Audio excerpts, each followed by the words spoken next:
out, much of the profits the government made from selling crude oil. And this is just because, we are not refining, we don't have enough refineries, that refine our own oil.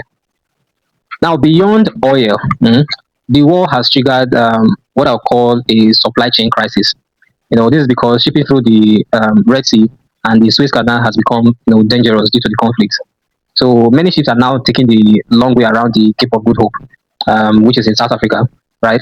This adds weeks to travel times and doubles the cost of shipping insurance.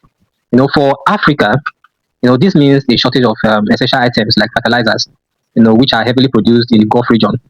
And without affordable fertilizer, farmers across Africa cannot, grow enough food.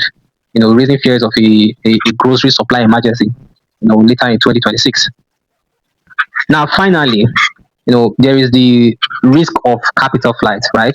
When a major war breaks out involving the United States, now what happens is that global investors often get nervous and they pull out their money, from developing markets like Nigeria and Egypt, to put into the safe US dollar.